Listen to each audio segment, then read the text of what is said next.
દૂધની તકલીફ પડતી તો અમારા એક વેપારી માણસ છે વાણિયા આપણે બહુ ગમે મારા સ્નેહી બધા હા ખૂબ સ્નેહી મારા તે મને કે માયાભાઈ મારે ભેંસ લેવી છે ભલે 2 લાખ રૂપિયા દેવા પડે તો અમે 1.5 લાખની ભેંસ શેઠાટું ગોતી પણ ભેંસ દોવા દે નહીં ત્યાં લઈ જાય અમે રોજ એને ગોળ દઈએ એ જે ભેંસ લઈ ગયા એને રોજ ગોળ દેતા અમે તો હવે શેઠને તો ગોળનું મેં કીધું ભાઈ એને ખાણમાં ગોળ આપવો પડે ગોળની ટેવ પડેલી છે ભાઈને કે કચ્છો વાંધો નહીં માયાભાઈ આપણે ગોળ દેશું તો હવે એ પાછા ઊંચા માણસો ને તે ઊંચી ક્વોલિટીનો ગોળ લઈ આવ્યા ઓલો ગાંગડા હવે એ તગારું ભરીને મૂકે ભેં દોવા બે તો 7 કિલો તો ગોળ ખાઈ જાય ભેં ગોળ જેટલાનો થાય ને એનાથી અડધાનું દૂધ થાય 6 મહિના છે ઓલો આવ્યો કે ભાઈ કા ભેંસ રાખો મેં કીધું પણ તમે કેમ મને કે માયાભાઈ 7-7 8-8 કિલો ગોળ ખાઈ જાય અરે ગાંડા ભાઈ 100 ગ્રામ ગોળ નો ખાય 50 ગ્રામ તો બહુ થઈ ગયો અરે શું વાત કરો છો અમે તો ઓલા ગાંગડા કાપે કાપીને ટુકડા કરીને તગારો અરે મેં કીધું ગાંડા ભાઈ હાલો હું તમને શીખવાડું ક્યારેક બુદ્ધિવાળા માણસોને બુદ્ધિ વગેરેના માણસો બુદ્ધિ દેવા જાય છે જો ભાઈ મારામાં બુદ્ધિ નથી આ તમને ચોખ્ખું કહું આ બુદ્ધિનો પ્રોગ્રામ જ નથી આ દિલનો પ્રોગ્રામ છે હા હજી એ જોક્સ કહું તમે એ મને ભાઈ હૈયા સડાવજો એ મને કહેજો બુદ્ધિવાળો જો એ કહું તમે જો પેલા આ ગોળ વાળો પૂરું કરું નથી આવવું હમણાં નથી આવવું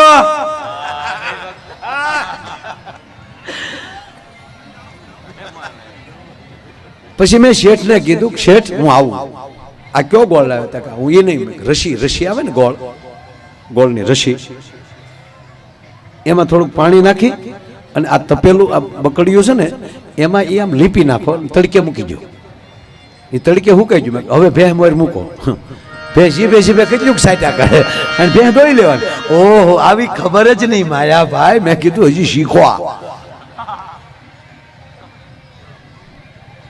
કારણ કે બુદ્ધિ છે ને બુદ્ધિ અત્યારે તો મેં કીધું ને કોમ્પ્યુટર ના માણસ ચંદ્ર ઉપર જઈ આવ્યો ક્યાં ગયો હજી નક્કી નથી થયું કોઈ પરફેક્ટ ફાઇનલ નથી કહેતા કે ચંદ્ર જ છે એમ કે અહીંયા બોર્ડ નથી માર્યો કે ચંદ્ર આવી ગયો એમ એ ક્યાં ગયા મારા રામ જાણે એક તો એમ કહી છે કે પૃથ્વીના એક ભાગ ઉપર જ એ લોકો ગયા છે આવા લાખ તરક વિતરક આવે છે પણ એ આપણો વિષય નથી પણ આપણે નથી જવું પણ કાંઈક કરે તો છે જ કેવડું ભાઈ અને એમાં અમુક જે સાહેબ થોડું ઘણું ભણી જાય ને અને હાવ દોઢા સુધરે નહીં તો એક મોટો પ્રોફેસર સાહેબ સાયન્સમાં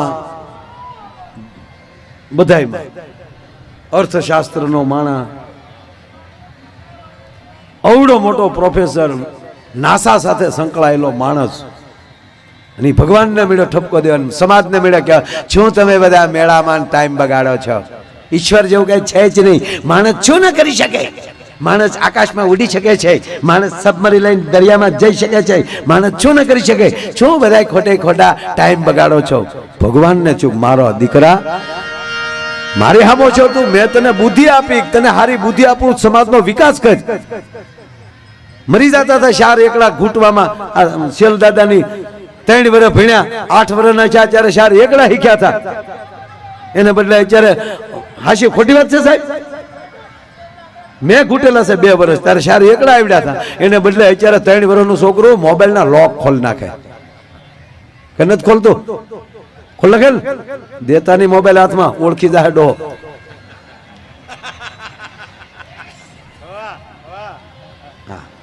એક ભાઈ ઓફિસે બેઠા હતા ને તો જમરાજ આવ્યા જમરાજે કીધું હાલે મોરથા બોલો કે ભાઈ મારે હજી કેટલા પ્રોગ્રામ કરવાના છે હું મોરથા કહું છું જમરાજા કે મિત્ર તરીકે કહું હાલ મારી હારે હારો નરીવો લઈ જાવો છે તને હાજો નરીવો લઈ જાવો કે પણ હજી મારું નહીં કહું છું હાલ તક મારી ભૂલ હું તારી ભૂલ એટલી જ મોબાઈલ તારો ઘરે રહી ગયો છે લોક ખુલી ગયો છે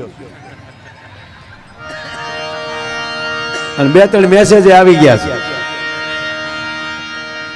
તો બોલો કે તો આપણે નીકળી જવાય આપણે હવે ઘરે ન જવાય હમણાંમાં જ નીકળી જવાય એમ કે ભાંગીને નીકળવું એને કરતા હાજો નરીવો ટળી જાય એટલે ઓલો એ ભગવાનને મેળો ઠપકો દેવાનો ભગવાનનો મગજ ગયો ભગવાનનો જાય જ નહીં મગજ કોઈ દી હોય જ નહીં એને ભગવાન કે ચાલે મેં તને બુદ્ધિનું દાન આપ્યું છે કે જેથી કરીને તું સમાજ વચ્ચે જા અને માનવનું કલ્યાણ કર, અને બદલે તું મારે આમાં સેલેન્જ મેળો કરવા. ભગવાનને ચોકાને સર્કિટ જ ઉડાડી નાખવા દે.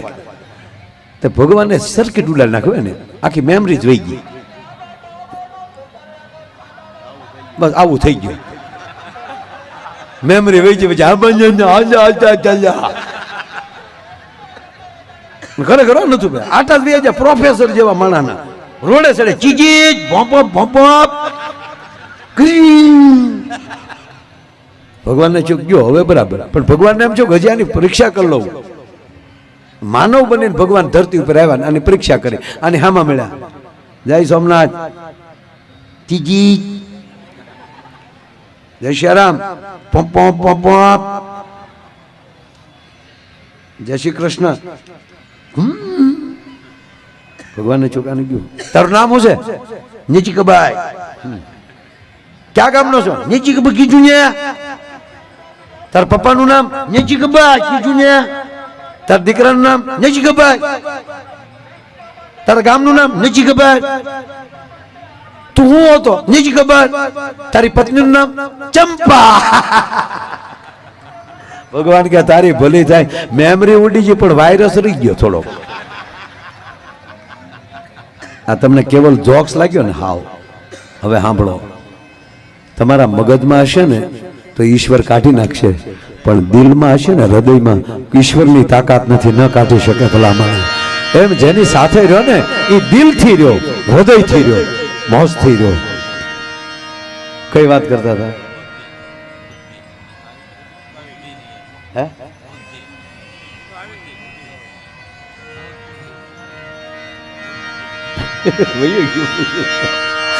એટલે વાત એ કરતો હતો સાહેબ.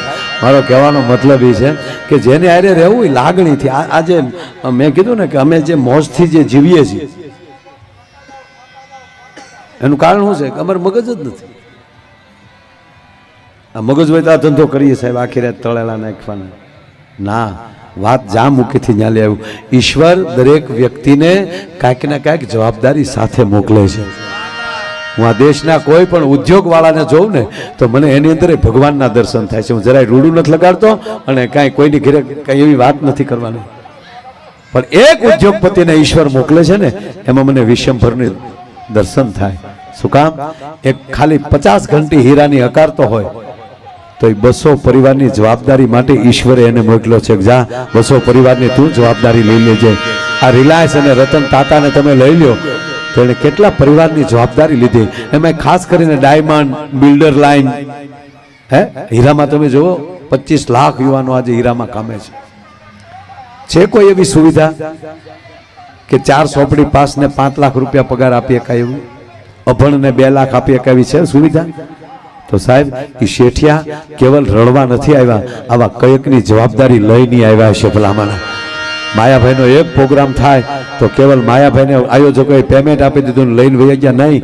કેટલા પરિવારનું સાથે જોડાણ થયું છે. આ બેઠા છીએ અમે, આ સાઉન્ડવાળા તો એની નીચે કેટલા કામ કરે છે, મંડપવાળા એની નીચે કેટલા કામ કરે છે, લાઇટવાળા એની નીચે કેટલા કામ કરે છે. આ સરવાળો મારી લે સાહેબ. વચ્ચે એક લુખેશના વિડીયો આવ્યો હતો કે શું આ સત્યનારાયણની કથા, એની ભાગવત કથા, આ સ્ટોરીઓ શું સાંભળો છો? હવે એક લુકેશનો ફોન આવ્યો હતો, વિડીયો આવ્યો હતો સાહેબ. કોનો તો મને ખબર નથી. નહીં, મારે વાત થઈ હતી એની હારે. પછી એને સ્વીકાર્યું હતું. મેં તું શું બોલ્યો ભાઈ? આ શું સત્યનારાયણની કથા, લીલાવતી ને કલાવતી ને એની વાતું શું સોટી પીડ્યા છો? મેં કીધું તું ભારતનું સંતાન જ નથી, નહીં તો તને આવો વિચાર જ ન આવે ભલામણા.